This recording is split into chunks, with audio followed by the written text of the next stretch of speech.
Hi guys, my name is Anuj Jindal. I welcome you to this session. आज हम लोग discuss करने जा रहे हैं नेशनल इनकम के कुछ questions. Prelims is round the corner, therefore it becomes important that we keep discussing regularly questions and try and learn the art of और the skill of solving questions. तो ये जो एलिमिनेशन है या फिर group करना है क्वेश्चंस के ऑप्शंस को, बहुत सारी स्किल्स नॉर्मली स्टूडेंट्स के इधर उधर घूमती रहती हैं, लोग बात करते रहते हैं।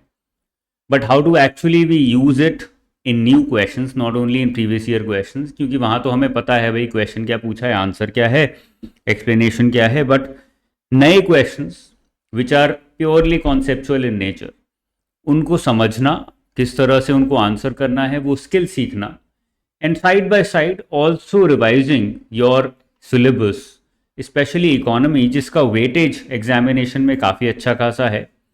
15 से 20% का वेटेज उसका है पूरे एग्जाम में, तो उसको रेगुलरली डिस्कस करना और अच्छे से कवर करना बहुत ज़रूरी हो जाता है। ठीक है ना? तो आज हम लोग ये करने की कोशिश करेंगे। एक minute. Yes.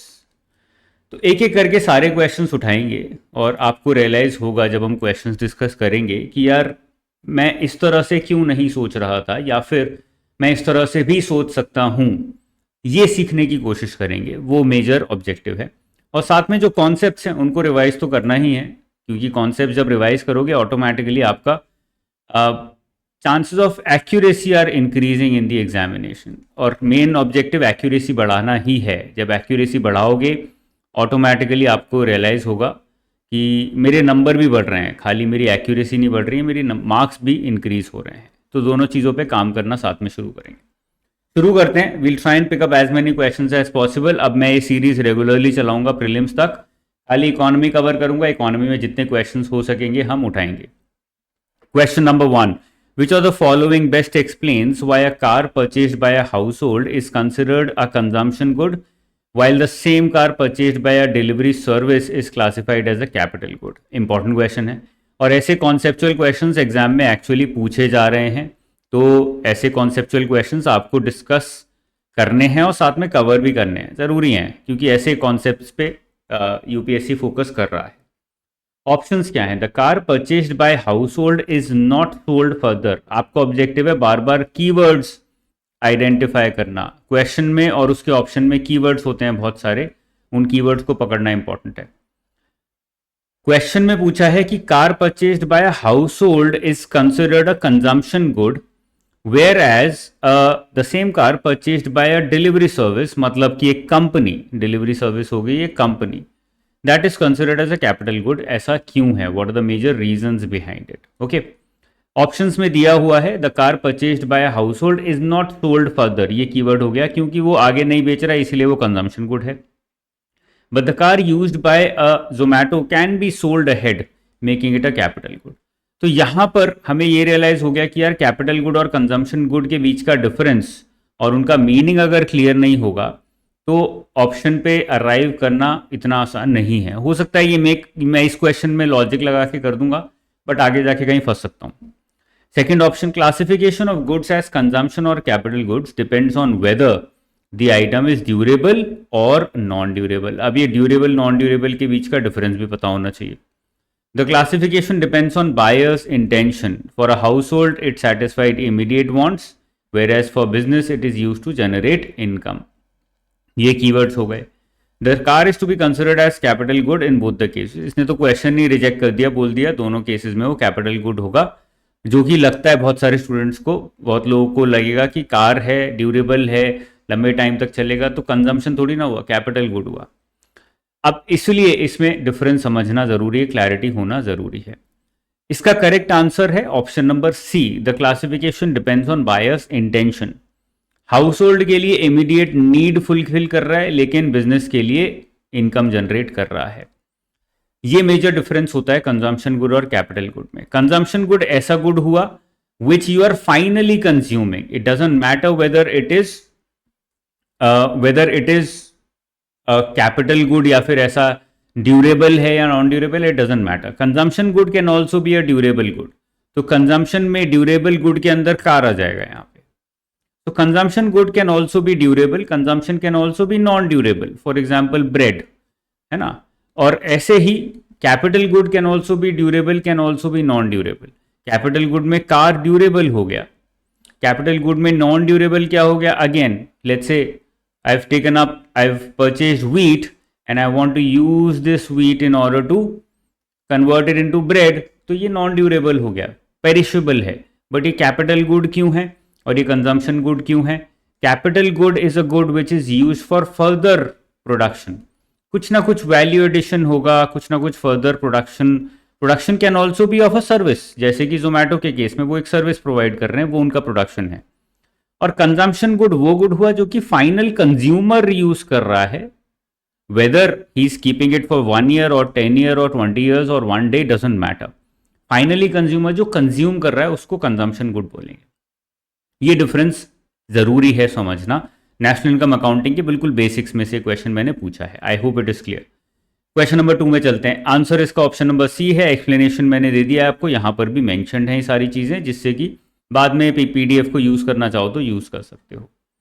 Question number 2. Which of the following scenarios would most likely result in a current transfer being classified under national income? बड़ा इंटरेस्टिंग क्वेश्चन है ये, बड़े एरर्स होंगे ऐसे क्वेश्चंस में।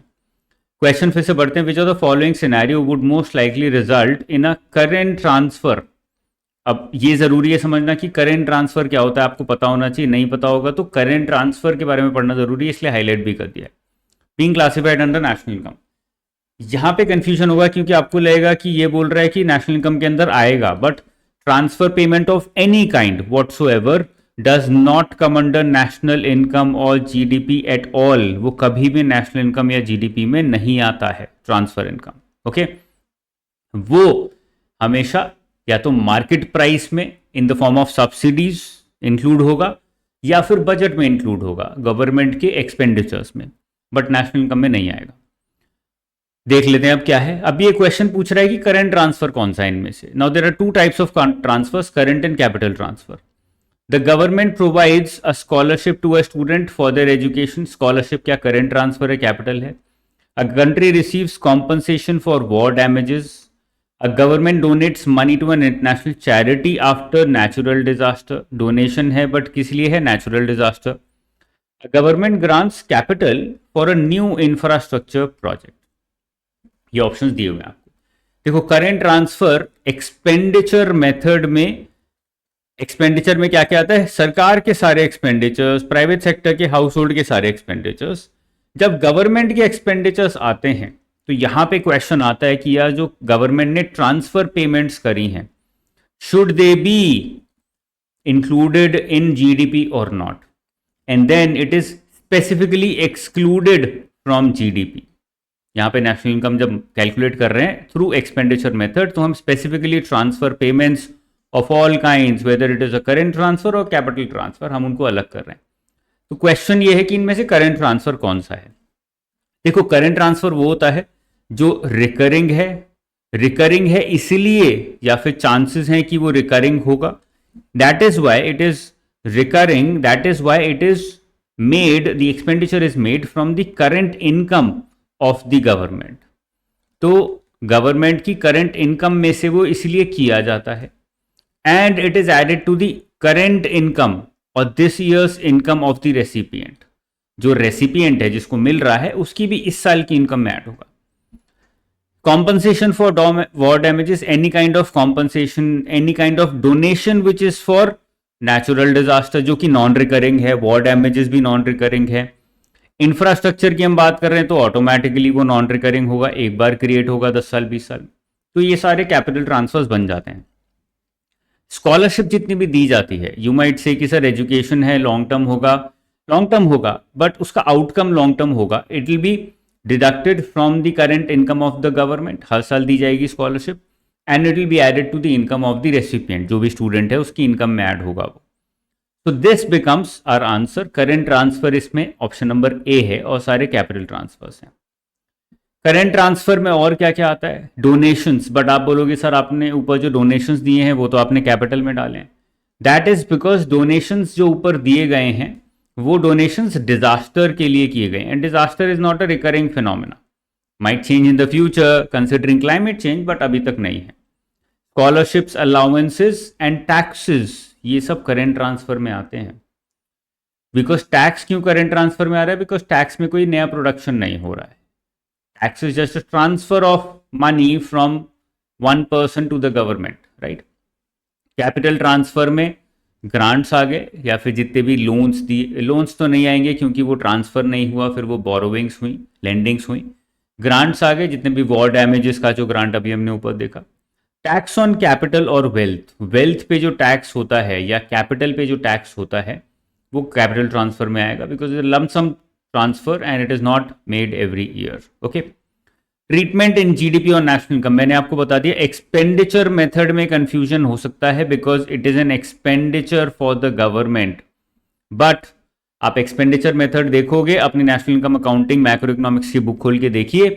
एक्सपेंडिचर मेथड में specifically when we talking about government final consumption expenditure या government final expenditure, then we are removing all kinds of transfer payments, चाहे वो कैपिटल हो चाहे वो करंट हो, ट्रांसफर पेमेंट्स जो भी हैं उनको रिमूव कर दिया जाता है in order to calculate national income.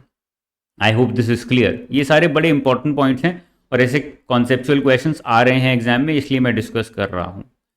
Question number 3, how does the distinction between stock and flow variables impact the measurement of national income? बड़ा इंटरेस्टिंग है। स्टॉक एंड फ्लो थोड़ा कंफ्यूजन रहता है स्टूडेंट्स के बीच में, इसलिए मैंने सोचा उठा लेते हैं। स्टॉक वेरिएबल्स ऑप्शंस दिए गए हैं are easier to measure because they only require periodic surveys, while flow variables require continuous monitoring। बात सही है, गलत नहीं बोल रहा है ये। Stock variables represent a quantity accumulated over time, while flow variables can be measured at a given point in time। Option number C option number B का उल्टा है। Flow variables represent a quantity accumulated over time, stock variables can be measured at a given point in time। And option number D बोलता है stock variables are measured in terms of value added, flow variables measure goods and services consumed in a specific period। अब इसमें से सही answer क्या है? देखो, value added की बात हम लोग कर रहे हैं, यहाँ पे स्टॉक और फ्लो का कोई भी रिलेशनशिप नहीं है। मैं एक बार स्टॉक और फ्लो समझा देता हूँ आपको यहाँ पे लिख के, फिर हम कुछ एग्जाम्पल्स देखते हैं जो मैंने नीचे लिखे हुए हैं। स्टॉक का मतलब क्या, एक एग्जाम्पल ले लेते हैं in order to understand this better. Let's say एक टब है जिसमें कि पानी भर रहा है, ठीक है ना। ये एक टब है जिसमें पानी भर रहा है। अब आपने टैप चलाया हुआ है, पानी फ्लो हो रहा है इसके अंदर, ठीक है। ये जो पानी फ्लो हो रहा है, जो पानी फ्लो हो रहा है दैट इज अ फ्लो, मतलब चेंज, एडिशन, सब्ट्रैक्शन पर second, per unit of time. Subtraction भी हो सकता है पर सेकंड, पर डे, पर पर्सन, कुछ भी हो सकता है। ओके, यूनिट कुछ भी हो सकती है। तो जो चेंज है, रेगुलर चेंज है, उसको हम फ्लो बोलते हैं। तो जब पानी भर रहा है, the water is getting filled in this tub, the flow of the water is called as flow, which means in GDP concept it means production happening per day will be flow। let's say India की GDP $3 trillion की है।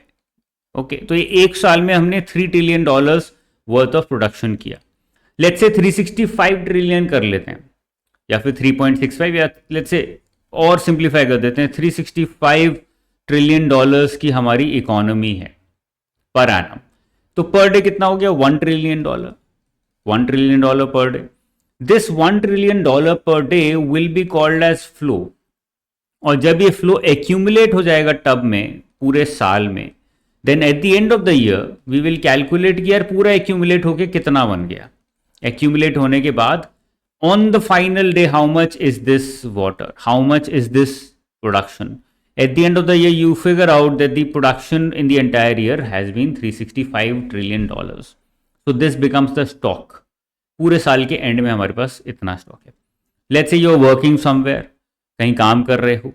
Every day you're getting certain money, but you're actually not getting, you're earning it, but you're not getting it in your hands। तो flow आपका कितना हो गया? Let's say your monthly salary is 30,000, so per day आपका flow हो गया 1,000। That means you're earning 1000 per day, that becomes your flow, and the stock will be 30,000 after a month. So after a month you will receive 30,000 in your bank account, that becomes your stock. I hope this is clear. अब question पूछा है, how does the distinction between stock and flow variables impact measurement of national income? Stock variables are easier to measure, ऐसा कुछ नहीं है कि periodic survey तो easier to measure है, and that does not affect national income calculation. Actually, stock and flow both are the same thing. It's just a difference in method of understanding it. Stock variables represent quantity accumulated over time. उल्टा है, flow variables represent the quantity accumulated over time. जो accumulate हो रहा है 1 trillion per day, that is the flow. And what we are measuring at the end of the year, financial year के end में जो हम calculate कर रहे हैं उसको हम stock बोलते हैं. That is how it affects measurement of national income. National income में GDP change per day will be calculated, change को मैंने इस तरह से मेंशन किया है, change per day will be calculated और mentioned in terms of flow, will be called as a flow concept, and GDP at the end of the year, financial year के end में जितना प्रोडक्शन हुआ है उसको हम स्टॉक बोलेंगे. Okay, और क्या क्या एग्जाम्पल्स हैं? बड़ा इंटरेस्टिंग है क्योंकि यहाँ से बड़े अच्छे क्वेश्चन बन सकते हैं, सिंपल सा कॉन्सेप्ट है. Change in GDP per second will be flow, GDP per person per day will also be flow, तो पर कैपिटल जीडीपी फ्लो हो गया per day. Total GDP at the end of the year becomes the stock. Per capital GDP per person, per capital per person ही हो गया, in the at the end of the year becomes stock. Income per month becomes your flow and cash in bank. अब income per month मेरी 30,000 है, that means 1000 every day, that becomes flow, and the amount of money that I get at the end of the month becomes my stock. My income and expenditure, regular outflow and inflow of money becomes flow concept. But outflow inflow होने के बाद जितना मेरे पास पैसा बचा है, how much I have as wealth of myself, that becomes a stock. जितने लोग अनएम्प्लॉयमेंट के केस में, जितने लोग रेगुलरली जॉब्स लूज कर रहे हैं, that is the flow. And the total number of unemployed people in the economy becomes stock. यहां से क्वेश्चन बड़ा अच्छा क्रिएट हो सकता है. The investment which is happening in the economy is called as flow because it is regularly happening. और उस investment की वजह से the capital, the amount of capital in the economy becomes my stock. अभी budget आया, ये बड़ा important है, ये बड़ा इंपॉर्टेंट है. इनकम एक्सपेंडिचर बड़ा इंपॉर्टेंट है. बजट डेफिसिट मतलब मेरी बोरोविंग्स, मेरी expenditure, how much is my expenditure higher than my earnings or my revenues, that is my flow. But total government का debt कितना है, total borrowings कितनी कर ली हैं, that becomes my stock concept. दोनों सिमिलर हैं, बात दोनों में एक ही हो रही है, it's just the way of mentioning both of them is different. You can answer this question perfectly by remembering that example that I gave you, कि जितना भी फ्लो हो रहा है एक टब में, that becomes my flow, and the water that gets accumulated in the tub at the end of the period becomes my stock. ठीक है ना, आगे चलें. Let's move to question number 4. Why is the concept of economic territory important in the calculation of national income, particularly when differentiating between residents and non residents? बड़ा interesting question है. अब यहाँ से रेगुलरली क्वेश्चंस आते रहे हैं और यहाँ पे बड़ा कंफ्यूजन रहता है स्टूडेंट्स को हमेशा से ही. देखो, जब भी हम बात करते हैं जीडीपी की, then we are concerned about territory, and whenever we are talking about gross national product, then we are concerned about resident and non resident, then we are not concerned about territory. Question क्या है? Why is the concept of territory important in the calculation of national income? National income में हम territory से concern नहीं है, हम resident non resident से concern है, particularly when differentiating between resident and non resident. तो रेसिडेंट नॉन रेसिडेंट से कंसर्न है, but this might not be in line with the concept of territory. तो जब वायलेशन होगा टेरिटोरियल कॉन्सेप्ट का जो जीडीपी में यूज होता है, तो हम क्या करेंगे, वो क्वेश्चन पूछा है. It allows for distinction between citizen and non-citizen, which is irrelevant for national income measurement. It ensures that only transactions occurring within a country's political boundaries are included in national income. National income में क्या political boundary या territory use होती है? नहीं, ये तो clearly गलत हो गया।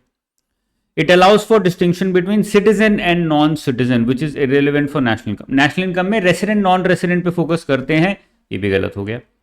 It determines which goods and services should be included in national income based on location of production. क्या लोकेशन प्रोडक्शन कहाँ हुई है वो मैटर करती है? I don't think so. It excludes non-residents activities from contributing to national income regardless of where the goods are produced. This is the right answer. क्यों? क्योंकि national product GNP में हम क्या बोल रहे हैं, जो भी नॉन रेसिडेंट है और वो इंडिया में रह रहा है, इंडियन टेरिटरी के अंदर है, देन ही और she will be a part of GDP, because GDP में क्या बोलते हैं, बस इंडियन टेरिटरी में होना चाहिए, कोई भी हो, it doesn't matter, Indian territory में जो भी प्रोड्यूस होगा will be a part of GDP. GNP says if a person is a non resident but working in Indian territory, earning in Indian territory, तो वो जीडीपी का part तो बन गया बट जीएनपी का पार्ट नहीं बनेगा। But if there is a resident who is not in Indian territory, in foreign territory, उस केस में because he is an Indian resident but वो फॉरेन टेरिटरी में कमा रहा है तो वो जीएनपी का पार्ट बनेगा। इसी को हम बोलते हैं net factor income from abroad. Please इसको रिवाइज कर लेना, बड़ा इंपॉर्टेंट है, अपने नोट्स के खोल के मैक्रो इकोनॉमिक्स में देख लेना, क्वेश्चन यहां से आते हैं रेगुलरली, ठीक है ना। तो आंसर हो गया हमारा ऑप्शन नंबर डी यहां पर। आई होप समझ आ गया होगा डिफरेंस दोनों में। क्वेश्चन नंबर 5 पे आते हैं, why is the product method और आउटपुट मेथड। अब देखो product method, output method, value added method, all the three are the same. Value added लिख लेना, इसको याद कर लेना, प्रोडक्ट, आउटपुट, वीएपीओ सब एक ही चीज है। Why is the product method used to calculate GDP considered effective for measuring national income at the production level. तो product method, value added method को हम नेशनल इनकम मेजर करने के लिए प्रोडक्शन लेवल पे ज्यादा इफेक्टिव क्यों मानते हैं? प्रोडक्शन लेवल की बात हो रही है यहाँ पर। If you know the concept of product level, product method और आउटपुट मेथड और वैल्यू एडेड मेथड, तो बड़ा आसान क्वेश्चन है। एक एग्जांपल लेके अभी समझाऊंगा आपको। It focuses only on final goods and services which simplifies data collection. It avoids double counting by subtracting intermediate consumption, ensuring an accurate measure of total value added. It calculates national income by considering all the goods regardless of their stage in the production. It is primarily based on consumer expenditure, which is easier to measure compared to production. Consumer expenditure में तो expenditure method आ गया, remove कर देते हैं। Stage of production actually gross value added में matter करती है, इसलिए इसको भी remove कर सकते हैं। 1 और 2, option number A and B are very close. देखो it focuses only on final goods and services which simplifies data collection. Yes it does focus on final goods and services, but ये इसलिए नहीं किया जाता जिससे कि डेटा कलेक्शन सिंप्लीफाइड हो, ये इसलिए it actually makes it more complicated. ये इसलिए किया जाता है जिससे कि so that double counting can be avoided. मतलब एक एग्जाम्पल लेके समझाता हूं मैं आपको, वैल्यू एडेड मेथड या प्रोडक्ट मेथड, आउटपुट मेथड में किस तरह से काम करता है। जीएसटी में भी सिमिलर चीजें काम आती हैं। एक फार्मर ने प्रोडक्शन करी या फिर सेल करी वीट की, पहले प्रोड्यूस करा फिर सेल किया वीट, बिकॉज उसने खुद प्रोड्यूस किया तो उसका इंटरमीडिएट कंजम्पशन 0 हो गया और उसने लेट्स से सेल करके ही अर्नड 1000 रुपीज। अब मैन्युफैक्चरर परचेज दिस, तो उसका इंटरमीडिएट कंजम्पशन 1000 हो गया, ये यहां से इधर मूव करेगा बिकॉज ये इनका इंटरमीडिएट कंजम्पशन बन जाता है, और उसने 1000 में खरीदा और 2000 में आगे वैल्यू एड करके ब्रेड में कन्वर्ट करके बेच दिया, 2000 उसका सेल प्राइस हो गया। A retailer purchase this bread and sold it to the consumer, उसने 2000 में खरीदा, 2200 में बेच दिया आगे। टोटल सेलिंग प्राइस कितना हुआ? 5200। फाइनल सेलिंग प्राइस सबका ऐड कर देंगे, लेकिन अब हम इंटरमीडिएट कंजम्पशन रिमूव करेंगे because this 1000 rupees is moving hair, this 2000 rupees is moving to the other side as an intermediate consumption, और 2200 में एक्चुअली में उसकी पूरी वैल्यू ऑलरेडी इंक्लूडेड है। अब देखो we are concerned with the final selling price because हम ultimately 5200 में से 3000 हटाओगे तो 2200 बचेगा, लेकिन we are not doing this in order to simplify our calculation, it's making the calculation more complicated. We are making it like this जिससे कि double counting ना हो। अगर हम 5200 ले लेते तो डबल काउंटिंग हो जाती, क्योंकि इस 2200 में ऑलरेडी 2000 इंक्लूडेड है, ऑलरेडी 1000 इंक्लूडेड है, सब कुछ इंक्लूडेड है। ओके, तो दैट इज वाई जो ग्रॉस वैल्यू एडेड है या फिर वैल्यू एडेड मेथड है उसमें हम इंटरमीडिएट कंजम्पशन को हटा देते हैं और खाली final total value added, last value added जो है उस पर फोकस करते हैं, और इससे we are eliminating double counting. GVA at market price का जो वो है फॉर्मूला है वो हो जाता है sales minus intermediate consumption plus change in stock. ये बड़ा इंपॉर्टेंट है, यहाँ पे कंफ्यूजन रहता है। Let's say change in stock क्यों इंपॉर्टेंट है, और यहाँ पे अभी आगे क्वेश्चंस भी आएंगे चेंज इन स्टॉक के एक दो। लेट्स से जब मैंने ये रिटेलर है, रिटेलर ने 2200 रुपये की 2200 की ब्रेड कंज्यूमर को बेची, फाइनली सेल करी। Let's say at the starting of the year he had 100 bread pieces lying with himself, तो ये हो गया ओपनिंग स्टॉक। मेरा ओपनिंग स्टॉक हो गया, साल के स्टार्टिंग में मेरे पास 100 ब्रेड पड़ी हैं, मैंने सेल करी 2200 की जो यहाँ पे मेंशन्ड है ना, और मेरा क्लोजिंग स्टॉक साल के एंड में मैंने देखा कि यार 200 ब्रेड और बची है मेरे पास। अब 200 ब्रेड बची है, लास्ट ईयर 100 बची थी starting year, in the starting of the year, in the end of the year I have 200। So what will I do? I'll add closing stock and I'll subtract opening stock from this sale in order to come to production. मैंने cell करी 2200, इसमें add किया closing stock 2400 हो गया, इसमें से 100 हटाया 2300 हो गया, तो 2300 एक्चुअली प्रोडक्शन हुई है। ये प्रोडक्शन मैं लूंगा अपने gross value added at market price पे। क्यों लूंगा? Because this 2300 is what I have produced this year, and what is GDP? Total amount of production in a given financial year. तो जब मैं प्रोडक्शन की बात कर रहा हूँ जीडीपी में, तो फिर मैं खाली प्रोडक्शन में लास्ट ईयर की प्रोडक्शन कैसे ऐड कर सकता हूँ या फिर इंक्लूड कर सकता हूँ? नहीं कर सकता। और इस साल जो मैंने प्रोड्यूस कर दिया वो सेल नहीं किया, उसको मैं एलिमिनेट भी नहीं कर सकता। अगर मैं खाली सेल लेता तो मैं 2200 ले लेता, वो गलत हो जाता। क्योंकि मैंने प्रोड्यूस 2300 किया, मैं सेल 2200 ही कर पाया।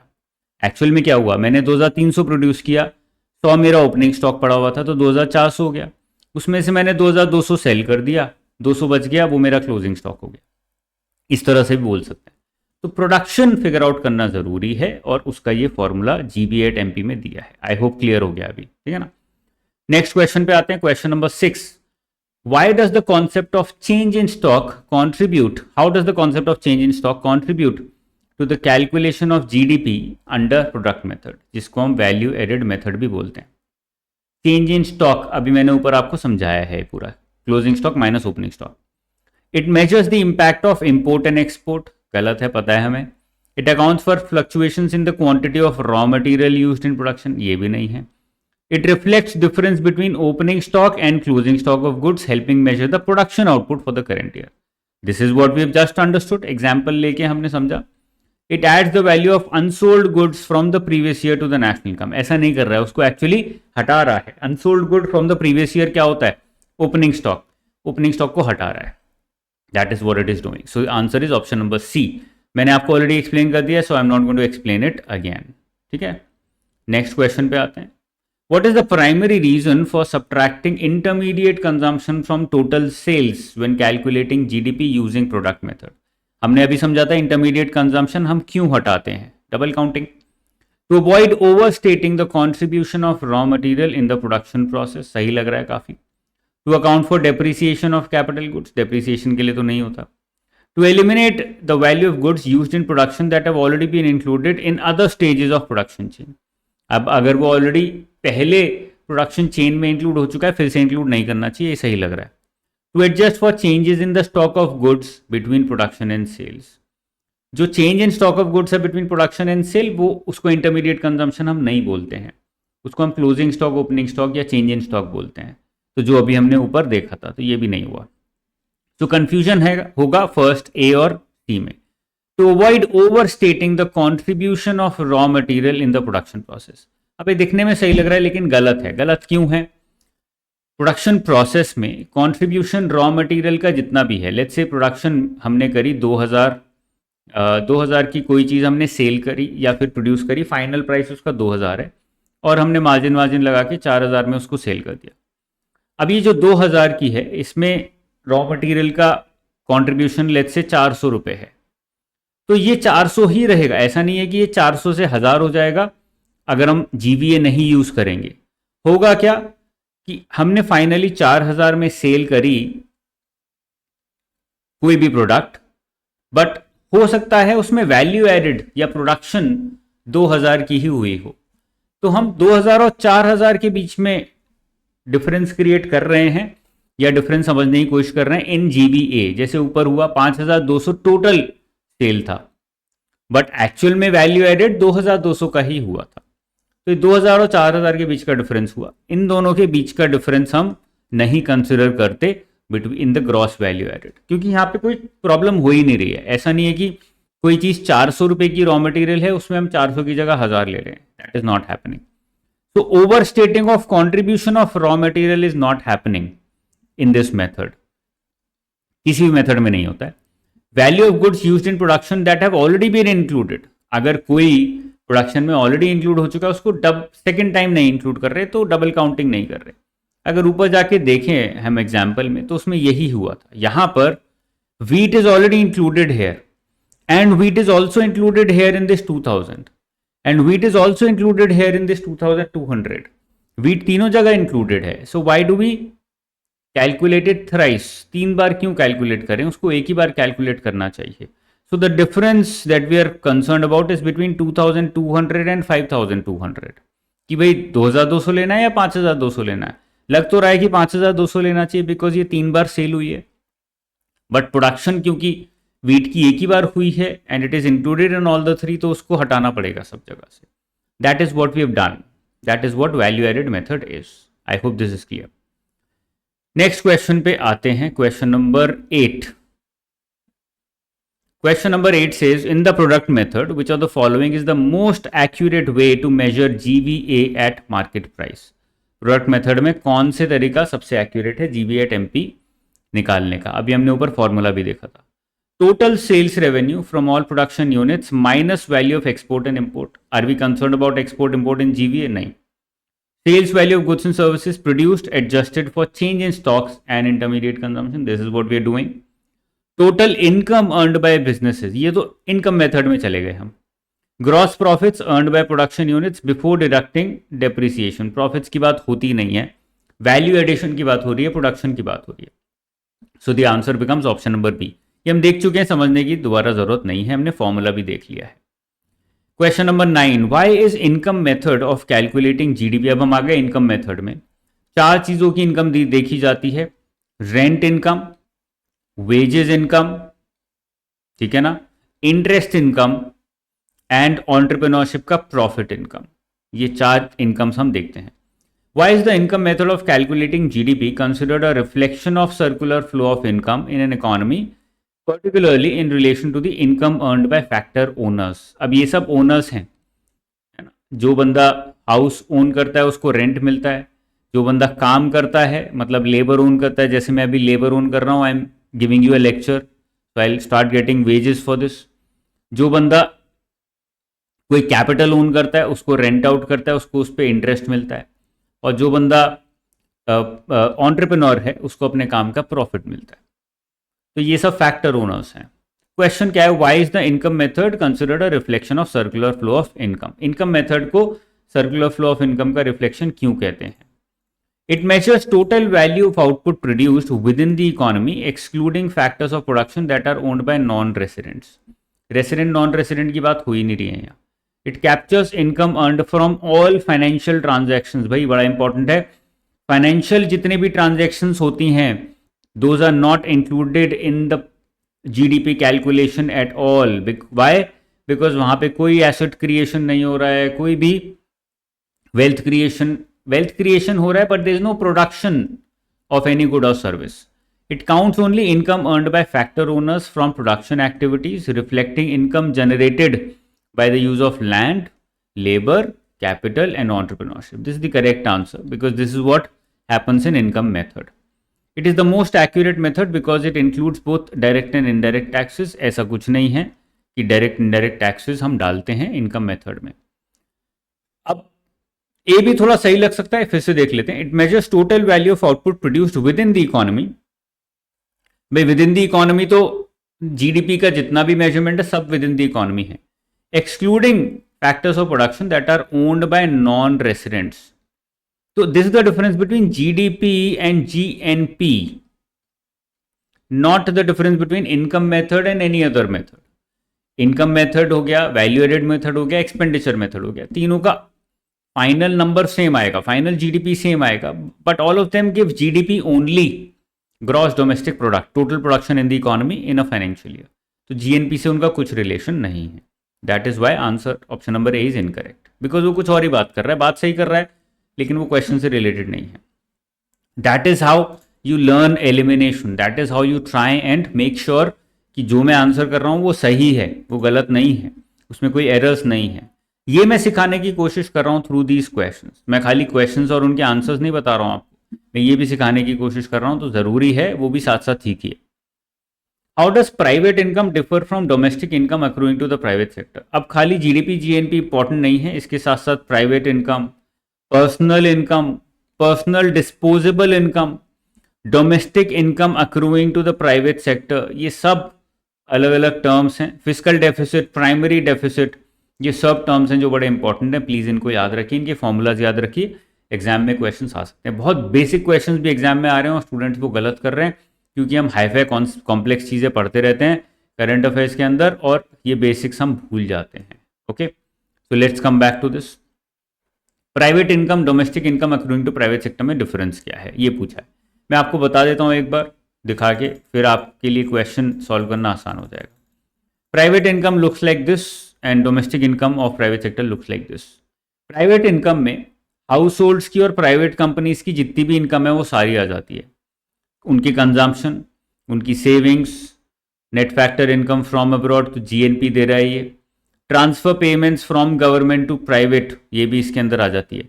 Now this is not a part of gross national product, GNP का पार्ट नहीं है ये, इसलिए इसमें ट्रांसफर पेमेंट्स आ रही हैं। This is a different concept, ये बस measurement of different kinds of income है, private income, personal income, disposable income, these are not a part of GDP GNP, उसके हम बियॉन्ड आ गए। अब transfer payments from government to private, private की income हो गई इसलिए प्राइवेट इनकम में आ गया।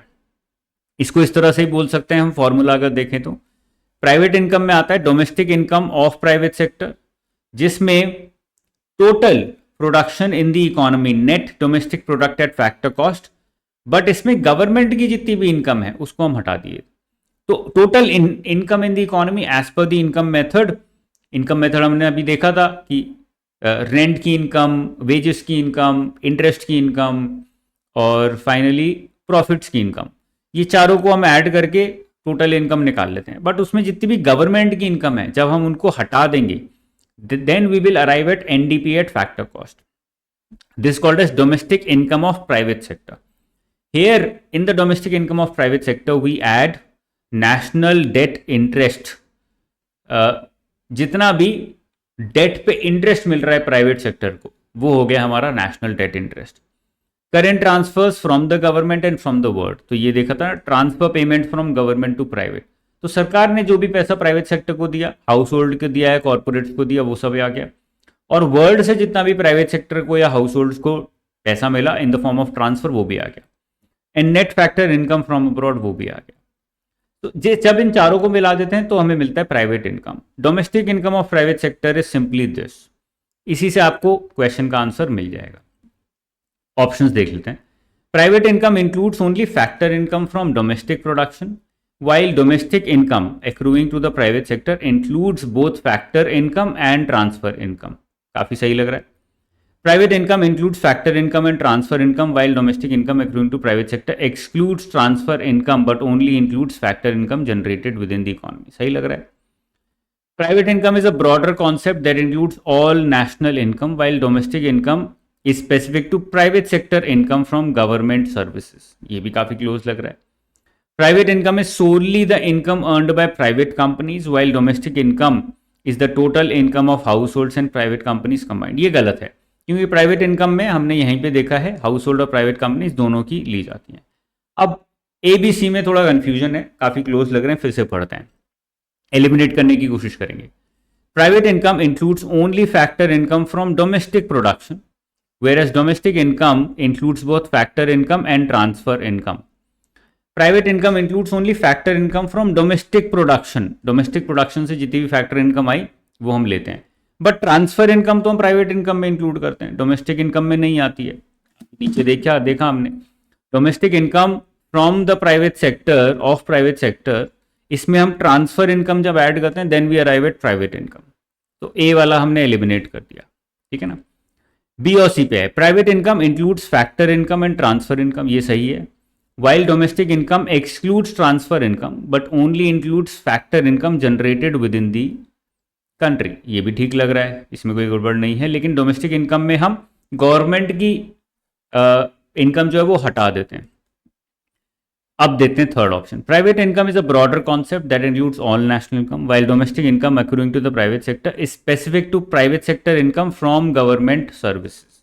तो domestic income accruing to the private sector खाली प्राइवेट सेक्टर की इनकम की बात कर रहा है. हमने देखा यहाँ पे, देखो domestic income of private sector खाली प्राइवेट सेक्टर की इनकम की बात कर रहा है. तो ये सबसे ज्यादा क्लोज हमें लगता है यहां पर, है ना. लेकिन अभी भी कंफ्यूजन है. बी और सी में फिर से आते हैं. Private income includes factor income and transfer income. अब प्राइवेट इनकम में फैक्टर इनकम ट्रांसफर इनकम दोनों आती है. Domestic income accruing to the private sector excludes transfer income, ये सही है यहां तक, excludes transfer income but only includes factor income generated within the economy. क्योंकि यहां पर हम एनडीपी ले रहे हैं, जीएनपी नहीं ले रहे हैं, नेट डोमेस्टिक प्रोडक्शन. तो विद इन दी इकोनॉमी की हम बात कर रहे हैं, तो यहां पर भी सही है. एक्सक्लूड्स ट्रांसफर इनकम सही है, includes factor income generated within the economy, तो ये काफी सही लग रहा है. सी में गलत क्या है? Private income is a broader concept, सही है, that includes all national income. क्या इसमें सारी नेशनल इनकम आ जाती है प्राइवेट इनकम में? ये अभी कंफ्यूजन है, क्योंकि नेशनल इनकम में गवर्नमेंट की इनकम भी तो होती है, वो यहाँ पे इंक्लूडेड नहीं होती है. While domestic income accruing to the private sector is specific to private sector income from government services. It is specific to private sector income but not the private sector income from government services. यहां पे गड़बड़ किया है, और UPSC ऐसे word से play करता है काफी ज्यादा. तो domestic income accruing to the private sector is concerned about private sector income but not the private sector income from government services. It is only concerned about private sector income removing the income earned from government services. तो जो government की income है उसको हटा दिया जाता है.